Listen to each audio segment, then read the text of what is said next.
Welcome to Wednesday, so it's Ask Uncle Lee time again.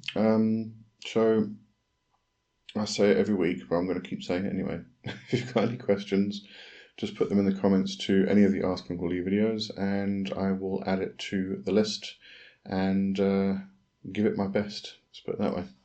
All right, let's get into this week's questions.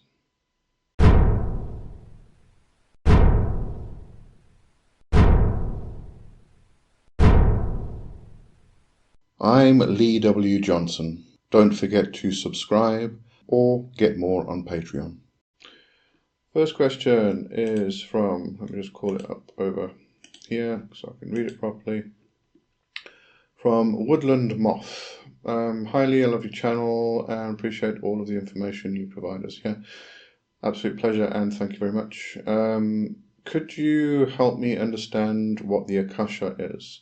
How to work it or work with it, how to accumulate and manipulate Akashic energy, and what are the Akashic records? I heard that if you put something into the Akasha and send it to the past, you can change the effects it has upon your present. I can't wrap my head around that though. I also heard the Akasha needs to balance energy, so if a person is abusive, the Akasha will bounce that energy back to them. Silly question, but is karma and Akasha the same thing? My apologies for the onslaught of questions. That's no problem, because yeah, this does get very confusing. You also added YouTube doesn't let me edit. May I ask two more questions? How do we look through the Akashic records, and is it a bad idea to do so? To my understanding, it shows your past and future. Alright, so I personally don't work with this whole idea of the Akashic. Sorry, let me just move myself over a bit here, because I don't have the prettiest face, but you know. Anyway, I don't really work with this idea of the Akashic because it is very New Age based. You know, the term itself. We did do, if you go into the Wildwood or go onto the show that we do on Fridays, Kai and myself, we did actually talk about the Akashic in one of those shows, and I cannot remember which one it was, so you may need to go through a couple of them. If I remember correctly, it was one of the advice for the New Witch episodes, and I think we've done 6 now, so it limits or narrows it down a bit. But it was one of the more recent ones, because somebody else previously asked about the Akasha on my channel, and I know that Kai works with the Akashic records. Very similar to what other people would consider to be the Akashic records, the actual library that you go to. So this has become very much a New Age term, and definitely what you're mentioning here. I mean, there's a lot of overlap. It's almost like it's kind of developed into this whole idea of the Akashic being just everything, and not even just the astral realms, but also the collective consciousness. And this is what we're really talking about largely here, is this idea of the collective consciousness, Jung's idea of collective consciousness. Now, as I said, I don't really work with this idea of the Akashic records myself, but I do work with some of these principles in a different fashion. I know it under different terminology and such things. For instance, when we're talking about the Akashic records themselves, we are talking about access to all knowledge, past, present, and future. You can go to the Akashic library, and you can go through all of the books. That's what I've been told anyway. This isn't the way I do it. It's just going on what other people have told me about. So you can go through, and you can go through the records, you can go through the books, the texts, and everything else, and find the knowledge that you need. Now, my way of doing this is slightly differently. When I was studying practical Kabbalah, the 3 parts of the soul became apparent to me, and it became very much a big part of my own ideologies and perspectives on all of this stuff. So with the lower self, the nefesh. This is very much the instinctual self, but it's also the self that has all knowledge of everything, or at least can access all knowledge of everything. So in that regards, instead of me going to the Akashic records, for instance, I would go to my nefesh and sit down with my nefesh and question it, ask it to bring me some knowledge, or give me some knowledge, or recall a memory, or whatever it may be. Now, the other aspects you mentioned here, manipulate Akashic energy, accumulate and manipulate. This is very much, I wouldn't call this Akashic at all. This is, the accumulation and manipulation of Akashic energy, I would actually say, is more in the lines of something like, coming back to Kabbalah, more in the lines of like Avir. In this terminology, we've got two forms of energy. We've got Avir and we've got Ruhaniyat. Now, Avir is sort of like the universal energy, life force, or the universal life energy that flows around everything, in everything, is everywhere. But then when it comes into a body, like, our physical body, and it forms into something which is recognizable within the construct, then it becomes known as Ruhaniyat, because it's now formed. So Avir is unformed universal life force, or universal energy. That's very similar to, or that's what I would actually call that. I wouldn't call it Akashic energy. But again, as I said, a lot of these things here that you're mentioning, I'm going to assume that people have taken all of these different concepts from all different traditions and just renamed it to Akashic records, Akashic energy, and all of this stuff. What else we got here? I heard that if you put something into the Akasha and send it to the past, you can change the effects it has upon your present. That again is, I would not call it Akashic. This again, it's almost like they've taken this terminology and broad sense of things and just applied one word to everything, really, which is a bit misleading, actually. In terms of that, though, yes, you can travel back into the past. You can give yourself some knowledge, and with that knowledge in your past, you then move forward again, and when you come back to the present, things have changed. Also heard the Akasha needs to balance energy. So if a person is abusive, the Akasha will bounce that energy back to them. Again, this is coming back to New Age philosophy, and they're just taking all this stuff and just generalizing things. That is really in terms of, yes, karma, but that interpretation of karma is wrong to begin with. It's not like you do something and it comes straight back to you. That's kind of like the coming into Wicca with the threefold law and things like that. There is my own idea here, or philosophy here, is that if we do something, there has to be a balancing force. Okay, everything needs to be balanced and brought back into equilibrium. So if we do something, it doesn't matter if it's good, bad, or whatever it is. If we do something, if we have an action, there has to be a cause and effect. So, your action will then cause something to happen, which has an effect, which then brings everything back into balance. So if something is done to you, then you would do something in return in order to bring that balance, the equilibrium back. So that's what we're talking about there. But if their interpretation of this whole idea of if a person is abusive, the Akasha will bounce that energy back to them, that's very, very New Age philosophy.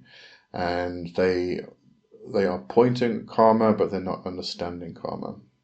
Karma is a lot more involved than just this idea of you do something, it comes back to you. It's a huge, huge, huge, huge topic, and it's something that I kind of understand, but battle to really get my teeth into, and to the point where I find it very difficult to explain, because I don't think I really understand it that well. And also, you said, how do we look through the Akashic records And is it a bad idea to do so? I wouldn't say it's a bad idea to do so. It's just accessing knowledge. Look, if you're not allowed to access particular knowledge, I don't think you would be allowed to. It's not like you can go and just spy on people and kind of like access all of their private thoughts and their darkest secrets and things like that. It's more about gaining knowledge of events and things, and usually in reference to your own self, your own development through life, through the cosmos and what's happening to you. So I definitely wouldn't say it's excuse me, I would definitely wouldn't say it's a bad thing. It would show your past and future, but at the same time, you've also got to understand there is no past or future. That again comes into this idea that time is linear, and yes, we interact with time in a linear format within our physical world because that's how we have to progress through life and wake up in the morning and go to our job, and that's how we operate within the physical world, the physical realm. But in actuality, there is no time. So there is no past and there is no future. Everything's just now. Everything is just happening in this one moment. All events, all time streams, everything. Okay, it's one of those things that become impossible to explain properly in words. It's something you kind of unlock the doors of the mysteries and kind of understand them that way. But so there is this idea you can see your past and your future, but at the same time they're already existing in the same moment as now. So you can alter and shift and change everything as you want to. All right, so I hope that does that some justice at least. Let's go on to the next question. This one is from Alexander I can't even see that on my screen here. Hold on a second. Alexander Attilstrom. Is that right? Attilstrom. Yes, 3384. Goodness me. You can tell I'm getting old. Can you talk to the Valkyria Skuld? All right, so a couple problems here. Let me actually make this one a bit bigger because it's very, very small. There we go. Okay, can I talk to the Valkyrie Skuld? Okay, so first of all, Skuld is not a Valkyrie. Skuld is one of the Norns, one of the weird sisters. In Greek mythology, she would be the Fates. There you go. So Skuld is one of the three that sits at the Well of Weird and all that stuff. I'm not that much into Northern traditions, so you may want to bring this up with somebody who is into Northern tradition, and somebody who's heathen would probably be a good bet here. Somebody's question, but getting back to that, Skuld is not a Valkyrie. Skuld is a Norn, first of all. Can I talk to Skuld? I may be able to, but I don't, because it's not part of my tradition. It's not part of my own worldview. I don't follow that path. Okay, so I don't, and I wouldn't. I do find myself drawn, and I don't really know why, but I do find myself drawn to the Greek more than anything. I had absolutely no interest in the Greek growing up. The Greek mythologies and Greek traditions and everything else, but for some reason they've just pushed me in that direction. So if I was to interact with the three sisters, it would probably be the Greek Fates rather than the Nordic Norns. So no, I wouldn't talk to Skuld myself. Can other people talk to Skuld? Let's answer it from that perspective. Yes, they definitely can. It does depend on what you're referring to as talk to in this instance. You have to remember that these are the sisters. They weave fate. They direct the cosmos. in whichever direction it needs to go in. So they are kind of big. There are people who do worship the Norns, and therefore you could consider them to talk to. They give offerings, they give prayers, all of that stuff, if that's what you're referring to as talk to. So in that fashion, yeah, sure, you could talk to them. As I said, if your question was directed personally to me, can I talk to them? I don't. I just don't. I don't even talk to the fates. That's not part of what I do. They haven't kind of appeared on my to-do list type of thing. But if I was to go down that avenue, that's the direction I would go in. Anyway, not much really. I don't think there's much more I can add to that one. So sorry if that was a bit disappointing. Let's go on to the next one though. And this is from Lotus Moon 333. I used to be able to see spirits when I was little, but after telling my mum that this one spirit wouldn't leave me alone, she had someone come and do some type of cleanse or spell on me where I never saw him again. But now I feel like everything's been blocked since that day. How do I unblock it and get my powers back? Goodness me. This is usually a situation where we're in the Western society and we grow up with this idea that our parents kind of instill it, where fairies and all that stuff is just fantasy and it's not real, and stop playing around with things like this, and then it gets sort of pushed out of us, and it's very difficult to get back because that's usually ideologies that get ingrained, and literally, the whole idea of the fairies and things like that just get removed. And it's very difficult for us to get back. We've almost got to come back to being children again and seeing life, seeing the world like children do. But if this was something that was done to you in that fashion, that's horrible. Parents can be nasty sometimes. What would you do? Goodness me, just trying to think of some options. Obviously do some cleansing work.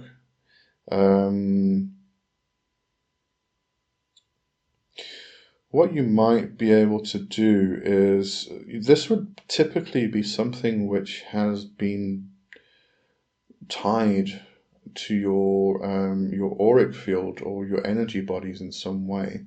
So what you could probably do, if you can't do it yourself, I'm sure somebody else could do it for you. Somebody who can work with the energy bodies specifically. And in that case, you would need to locate I'm going to call it the binding, within your auric fields and remove it, get rid of it. This would be very similar to doing something like a cord cutting, and then in that instance, what I'm talking about, so I'm not talking about taking two candles and putting a string between them and letting them burn, things like that. I'm talking about actual cord cutting, where you are attached to somebody who is maybe doing harm to you. And it's usually attached by a cord, or we often perceive these as like filaments, energy filaments, like thin threads, lots of them, that kind of bundle up at a particular point. And it could be that relating to the cause, and this could be relating to the work, the cleansing or spell that was done on you. It could be in multiple places depending on the severity of it. So don't, just because you get one, don't stop. Just carry on looking for other knots, bindings, or whatever terminology we can use here. I'm not really sure. But coming back to cords, what you would do, you would typically, what I do anyway, is typically imagine that I have a big freaking sword in my hand, and or a knife, a big knife, or a machete or something, and I actually slice through the cord and cut it. and as it slices through, it also cauterizes the cord, and then it kind of disintegrates back because it's got no energy flow now, so it dies and it disintegrates and it disappears. You could do something very similar with the, I'm going to call it, intuitively I'm thinking it looks and feels like almost like a knot, like some energy's been pulled together and it's been knotted. Okay, if that makes any sense. And what you can do there is try and sort of cut it so that it loosens. I'm not sure if this is making sense or not, but intuitively this is what I'm seeing anyway. So you kind of cut it so that it the knot kind of loosens and relaxes, which means that your own energy field is going to relax. It's not going to be knotted. Another way we could possibly look at this metaphorically anyway, is in terms of something like the Toltec path practice of recapitulation. And I hope I got the name right, because I often get the two authors mixed up. It's a book called Toltec Path of Recapitulation, I think, and it's by Victor Sanchez. I'm actually going to have a look quickly. Hold on a sec. Now, if you want to actually explore this avenue, it may have nothing to do with what you're going through, but the ideology is very similar to what I'm talking about. So what he says, yes, the Toltec Path of Recapitulation by Victor Sanchez. What he mentions in this specifically is as we grow up, our parents start to give us ideas, start to build our own worldview. Then we meet our teachers and we meet all these different people that start helping us to build our worldview. But in that process, what happens is we have little traumas that happen, or little things that happen that actually create holes in our aura. And through the process of recapitulation, what you do is you kind of repair those holes in your aura. When we get to adulthood, it becomes, this whole big bundle of just horrible stuff that happens to our aura. Our aura just looks like a freaking mess after a long time. But that's kind of similar idea where, you've got holes being pulled out or punched into your aura, and you come along and you fill them again. So similar type of thing, you're working with your energy body.